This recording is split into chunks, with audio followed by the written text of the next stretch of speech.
Bapak Kiai Marzuki, sosok yang namanya begitu lekat dengan semangat kerukunan umat beragama di Kota Pekalongan. Sebagai Ketua Forum Kerukunan Umat Beragama, beliau telah menjadi figur sentral dalam menjaga keharmonisan dan toleransi antar umat beragama di Kota Batik ini. Dengan karisma dan kepribadian yang hangat, Kiai Marzuki berhasil menyatukan berbagai elemen masyarakat, baik dari kalangan agama maupun suku. Pak Yai, bisa dijelaskan menurut Pak Yai konsep toleransi beragama itu seperti apa sih? Ya, toleransi atau kalau kita pinjam bahasa Islam itu tasamuh, ya. Kalau bahasa Jawanya teposliro gitu.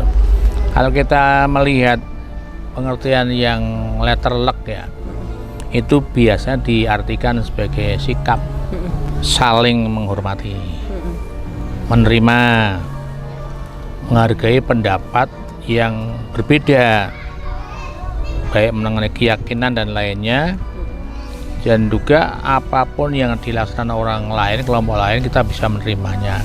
Yang paling penting lagi, kita tidak memaksakan kehendak kita pada orang lain, apalagi sampai kemudian menghina, ya, merendahkan. Jadi kita melihat orang itu sejajar, sebagai manusia sejajar. Itu yang kita pahami selama ini sebagai toleransi. Kalau bahasa biasa ya teposliro, ya, saling menghormati itu. Oke. Baik, kalau yang menjadi tantangan terbesar dalam mewujudkan toleransi beragama di tengah perbedaan menurut Pak Yai apa selama di FKUB ini? Iya, kalau saya melihat di Kota Pekalongan, itu terutama ya Pekalongan itu ya sifat-sifat intoleran. Karena kita akui saja bahwa tidak semuanya sudah bisa bertoleransi. Masih ada, saya beri contoh paling gampang. Tahun 2007 pertama kali FKUB itu dibentuk, dilantik, itu sudah ada suara yang mengatakan, nuwun sewu ya, wong Islam konconan karo wong kafir, begitu. Ini dalam tanda bahasa Pekalongannya. Wong Islam konconannya wong non muslim, begitu. Ini kan intoleran, ya. Nah, kemudian biasanya juga masalah provokasi, ya, tentang ajaran, ya, tentang perbedaan. Kan terus terang saja kan di sini untuk Islam aja kan macam-macam, ya. Ada LDI, ada NU, ada Muhammadiyah, Refaiyah, Irsyad. Bahkan terakhir ada Ahlul Bait Indonesia, ya. Ini satu fakta yang ada. Di samping itu biasanya yang paling kencang adalah orang-orang yang ekstrim, radikal. Itu dilontarkan di khotbah Jumat, ya, sehingga ini merupakan tantangan toleransi. Bahkan sampai ketua pertama itu mundur karena takut. Itu waktu tahun 2007 itu. Nah, jadi tantangan utama ya tadi itu, intoleran, anti toleran, kemudian ekstrim, ya, termasuk kita tidak perlu menghormati bendera misalnya, ya, sampai kemudian kita tidak perlu kita berduduk bersama dengan orang-orang selain muslim gitu. Berarti 2007 itu kan sempat luar biasa sekali ya, iya, intoleransi betul. di Kota Pekalongan. Nah, sekarang ini kan berarti terutama Bapak melalui FKUB sering sekali melakukan dialog antar agama untuk membangun kerukunan. Nah, sebetulnya pentingnya apa sih Pak untuk membangun dialog antar umat beragama? Ya. Sebelum kita ke situ, saya ingin menyampaikan dulu, ya. Jadi awal dari berdirinya FKUB ini banyak tantangan. Tidak serta-merta bisa diterima. Ya. Yang pertama saya masih ingat itu gereja AGP atau GBI AGP, gereja yang berada di sebelahnya PLN. Itu mau direnovasi. Tidak mau dibangun, istilahnya memperbaiki atapnya rusak. Itu sudah mendapatkan protes, artinya serangan, ya, dengan berbagai macam. Cukup besar itu, sampai pemerintah turun tangan waktu itu.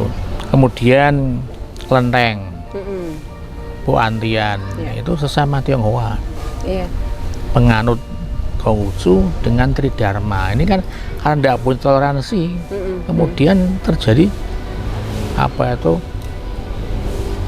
perselisihan sampai ke MA itu.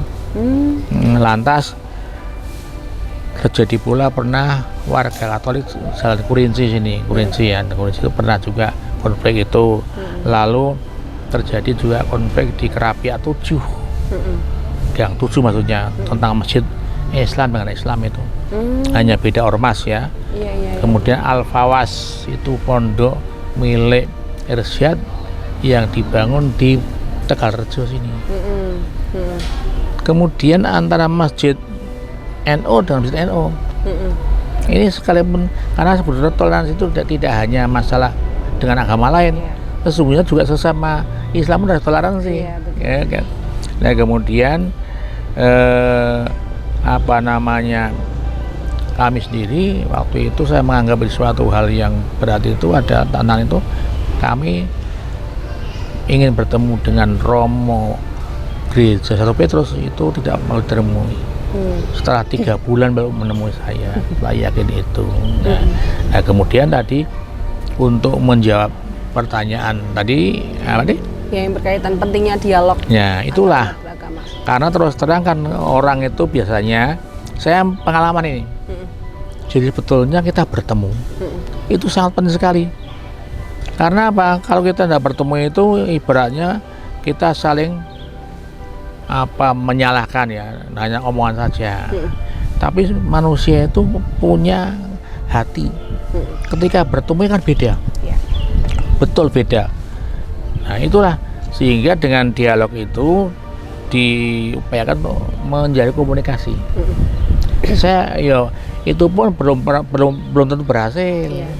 Waktu saya kasus di Kerapiak 7 itu, saya sudah berdialog dengan teman-teman yang ada di sana.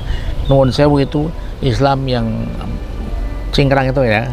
Nah, tetapi yang terjadi apa? Ketika saya ke pihak yang lain, terutama komunitas NU di Kerapiak, itu menolak. Jadi tidak ada komunikasi nih. Nah ini sebetulnya ada komunikasi kan kita bisa tahu, oh penjenengan tidak setujunya soal apa, sini apa, kan bisa saling tawar menawar. Jadi ada keterbukaan. Nah, itu lah di sini di Pekalongan itu sulit. Maunya ngomong di belakang nih. Tidak sulit.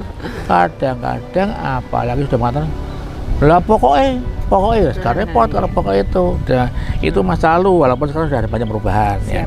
Kemudian kenapa penting dialog untuk mengurangi konflik? Betulnya dengan bertemu kita negosiasi, dan itu betul. Termasuk di situ itu saya kemudian banyak berkomunikasi, banyak berdialog dengan berbagai pihak, minimal kemudian bisa dikurangi konflik itu. Yang penting lagi ini untuk menghindari penyalahgunaan konsep agama, walaupun satu agama Islam. Kan Islam kan macam-macam. Ada yang NU konsepnya beda dengan Muhammadiyah kan, beda dengan yang Irsyad kan.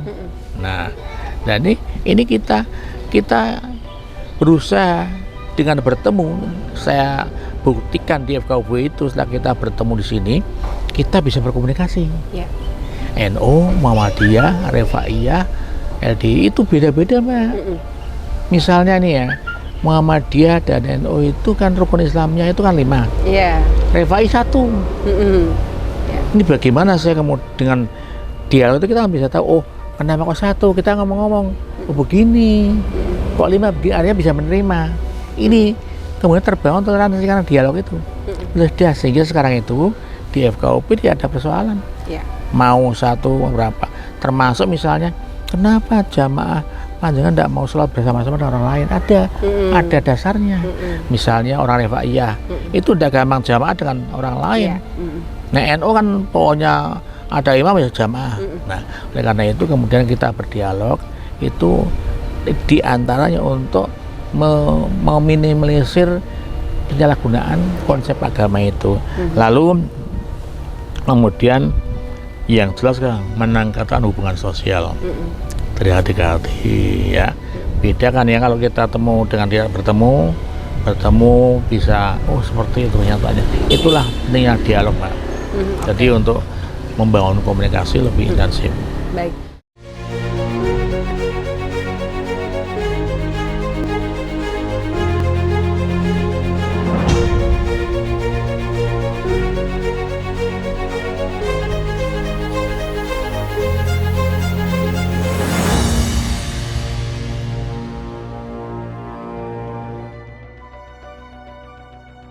Beliau aktif dalam berbagai kegiatan lintas agama, seperti dialog antar umat beragama, pengajian bersama, serta kegiatan sosial kemasyarakatan. Kiai Marzuki tidak hanya sekadar menjadi pembina, namun juga menjadi contoh nyata dalam mengamalkan nilai-nilai keagamaan yang menjunjung tinggi persaudaraan dan kemanusiaan. Beliau selalu menekankan pentingnya saling menghormati perbedaan serta bekerja sama membangun kota Pekalongan yang damai dan sejahtera. David, boleh dijelaskan ini kalau menurut Pak David, sosok Pak Kiai Marzuki itu orangnya seperti apa? Ya, saya mengenal Pak Kiai Marzuki itu sejak mungkin tahun 2007 mungkin ya. Nah, waktu itu ada kegiatan bahwa kami mengundang Pak Marzuki untuk berbicara mengenai FKUB. Nah, karena kami ingin mengerti lebih banyak tentang FKUB, jadi kami mengundang Pak Kiai. Tapi yang kelihatan waktu itu Pak Kiai kelihatannya tegang banget. Nah, kami juga bingung ini mau diapakan. Tapi setelah berjalannya waktu ke sini ternyata sosok Pak Kiai itu benar-benar menjadi seorang bapak yang bisa ngemong. Jadi mengerti keadaan, katakanlah anak-anaknya itu kayak apa. Kalau yang kayak begini harusnya diapakan, kalau yang begini harusnya diapakan. Nah, beliau sangat-sangat paham itu, sehingga kita itu merasa apa ya? Kalau orang Jawa itu merasa umong sohandar peni. Jadi kami sudah seperti keluarga sendiri. Jadi kami tadinya mungkin Pak Kiai masih songgorunggi ya dengan orang-orang Kristen, tetapi setelah kami membuka dan Pak Kiai juga membuka, ternyata bersahabat itu diberkati Tuhan sampai sekarang. Oke, baik. Nah, kalau Pak David sendiri kalau di FKUB bersama dengan Pak Marzuki, apa saja ini yang sudah pernah dilakukan? Ya, ketika saya diminta berbicara misalnya mengenai iman Kristen itu seperti apa dalam rangka mewujudkan kebersamaan dalam FKUB, saya berbicara bahwa sebenarnya yang kita cari itu jangan nggak samanya, tapi yang samanya apa? Nah, yang samanya kan kita sama-sama orang Indonesia, kita sama-sama orang ya, makan nasi lah katanya, orang Pekalongan lah. Nah, sehingga dari sisi itu akhirnya tali persahabatan, persaudaraan itu semakin terwujud baik. Oke. Terakhir, harapan untuk FKUB dan seluruh masyarakat Kota Pekalongan, seluruh masyarakat antar umat beragama seperti apa? Ya, sebenarnya jujur kalau bisa itu ya jangan leren dulu ya. Tapi memang ya mau tidak mau Pak Marzuki harus mempersiapkan sosok generasi yang kalau paling tidak itu mirip lah, tidak harus sama persis dengan beliau, tapi ya mirip lah, sehingga bisa memahami perbedaan, bisa memahami kebersamaan, bisa memahami apa namanya cita-cita bangsa kita, sehingga Pekalongan kesananya itu semakin, kan dulu kan yang ribut ya. Pak Kiai bilang ada sumbunya, nah sekarang sumbunya itu sudah hilang. Nah, saya berharap Mari kita rawat kebersamaan kita sebagai sesama anak bangsa untuk merawat negeri kita, khususnya Pekalongan. Ya, baik. Terima kasih Pak David. Baik Pak Herman, bisa dijelaskan sosok Pak Marzuki menurut Pak Herman itu seperti apa? Ya, terima kasih. Pak Marzuki itu orangnya langka. Sosok Pak Marzuki itu langka. Kenapa saya menyampaikan bahwa Pak Marzuki langka? Selama saya bergaul dengan Pak Marzuki dan teman-teman yang lain, kayaknya belum ada yang seperti Pak Marzuki. Artinya pemahamannya, pemimpinannya, dan semua yang dikerjakan Pak Marzuki itu tidak mementingkan satu golongan. Ya. Jadi Pak Marzuki bisa merangkul semuanya, terutama pengalaman saya dengan Pak Marzuki ya, karena Pak Marzuki sering pergi bareng dengan saya. Pak Marzuki pada satu waktu Pak Marzuki itu berbicara dengan saya tentang perbedaan, bagaimana sih perbedaan di Pekalongan ini. Ya. Saya menyampaikan bahwa perbedaan di Pekalongan ini pada saat awalnya itu saling curiga, ya. Bahkan saya waktu pertama kali ketemu sama Pak Marzuki dan mau pergi ke rumahnya Pak Marzuki aja masih was-was. Pada saat itu saya was-was, karena daerah Jenggot kan terkenal, ya. Tapi sekarang sudah tidak ada masalah dan saya keluar masuk ke sana ya juga bebas ya. Ya. Okay. Karena apa? Karena Pak Marzukinya sendiri itu menyampaikan ke saya sebenarnya orang-orang Muslim itu lebih toleran, lebih toleran. Karena apa? Karena kita tidak saling mengenal aja, jadi betul. Ya saling curiga. Gitu. Okay. Ya. Lalu kalau misalkan selama ini yang dijalankan di FKUB, Pak Herman ngapain aja nih bersama Pak Marzuki? Yang pasti saya kalau ada event-event pasti berangkat bareng sama Pak Marzuki, ya. Dan setiap kali ada kegiatan Pak Marzuki selalu melibatkan kita yang dari Konghucu, karena Konghucu itu kan agama yang paling terakhir diakui oleh pemerintah. Ya sebenarnya sudah diakui sejak 1965. Tapi karena ada Impres 1467 itu akhirnya diakui kembali tahun 2000 oleh Gus Dur. Nah, saya pernah pesan sama Pak Marzuki, Pak, tolong agama Konghucu ini kan kecil. Tolong setiap kali ada event apa, Pak Marzuki sampaikan bahwa ada agama Konghucu di Pekalongan. Dan sampai sekarang akhirnya ya agama Konghucu mau tidak mau bisa dikenal juga, dan mempunyai konsekuensi buat agama Konghucu sendiri. Jadi setiap kali ada undangan, setiap kali ada event, ya yang hadir ya saya lagi. Ya. Oke, mungkin terakhir harapan untuk FKUB dan juga seluruh umat beragama di Kota Pekalongan. Kalau harapannya, saya sebenarnya pengen lebih dari yang sekarang ya. Untuk masyarakat Kota Pekalongan sudah 180 derajat dari tahun 2007 gitu ya. Itu sudah 180 derajat.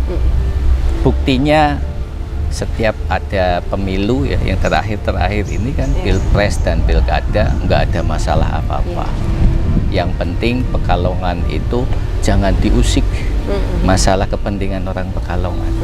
Kalau kepentingan orang Pekalongan diusik, mungkin bisa bersatu gitu. Nah, itu salah satu keunggulan dari Kota Pekalongan. Mereka semua jadi sudah mengerti, saling mengenal. Oh, yang namanya Muslim ini, yang Kristen ini, Konghucu begini. Bahkan kita sudah ngajarin kepada anak-anak SMP ya, dan FKUB Muda juga kita sudah memberikan pembekalan. Mudah-mudahan kedepannya itu Pekalongan lebih toleran dari yang sekarang. Amin. Karena beberapa waktu yang lalu kalau kita lihat sejarah ya, yang namanya sejarah itu antara pribumi, non pribumi itu hubungannya sudah seperti kekeluargaan. Cuman karena politik jadi kembali lagi ke 0.0 ya. Oke, baik. Terima kasih Pak Herman. Makasih sama.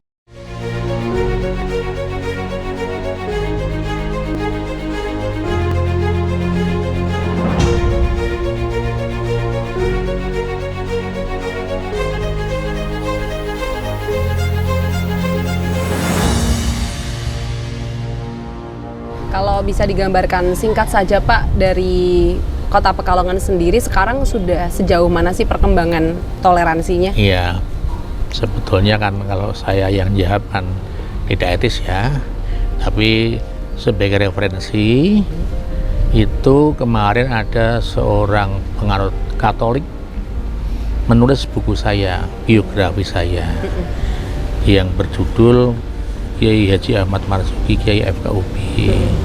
Ini di samping minta data saya tentang kehidupan saya dari awal sampai sekarang ini, dia mewawancarai 40 tokoh di Pekalongan, baik dari pemerintah, dari swasta, dari yang pro FKUB maupun yang kontra FKUB. Itu kalau saya bisa membaca itu, yaitu kami kemarin sudah saya cetak 300 sudah habis tuh. Itu saya menyimpulkan ya alhamdulillah lah berkat dukungan teman-teman ya, indikatornya gampang. Jadi sebetulnya orang lain sudah mengakui keberhasilan kita. Soal saya yang ngomong kan tidak enak ya, pelakunya ya. Ya kalau saya pribadi berkat kerjasama semua agama, kemudian sekarang ini sudah bisa minimal istilah sumbu pendek sudah tidak ada. Ya. Itu minimal itu Mbak. Jadi ya itu mungkin sebagai ya berhasil lah begitu. Tinggal kita meningkatkan lagi gitu. Kalau dari upaya pemerintah sendiri, kerjasamanya dalam bentuk apa sih Pak? Ya terutama kan pemerintah memfasilitasi ya. Jadi kami FKUB ini hubungan dengan pemerintah itu sebetulnya kami itu sebagai ya apa ya pelaksana ya, karena ada peraturan apa itu bersama Menteri Agama dan Menteri Dalam Negeri nomor 9 dan 8 tahun 2006 itu disebutkan bahwa tanggung jawab kerukunan kedamaian itu adalah bupati, wali kota, gubernur. Dari kan kota, berarti wali kota bertanggung jawab. Nah untuk mewujudkan itu kemudian pemerintah membentuk FKUB sebagai operasionalnya itu. Jadi pemerintah ini kemudian membentuk FKUB itu untuk mengaktualisasikan itu. Di samping tentu masih terus membuka kesempatan untuk berdialog dan pemerintah bertanggung jawab ya memfasilitasi semua itu. Dan di kota ini sudah banyak sejak zaman dulu wali kota yang pertama Pak Basir, Pak Alek, Pak Selani sampai ini Pak Ap itu semua berperan untuk memfasilitasi sehingga kalau ada konflik segera mengadakan dialog ya, kemudian mediasi. Biasanya yang ditunjuk mediasi FKUB untuk konflik mediasi, peran itu ya, itu yang peran yang utama itu. Oke. Kalau berkaca pengalamannya Pak Marzuki ini kan ada program yang namanya ini ya, mengunjungi tempat-tempat ibadah. Nah itu awalnya dapat respon seperti apa, dan kalau sekarang kegiatannya seperti apa Pak?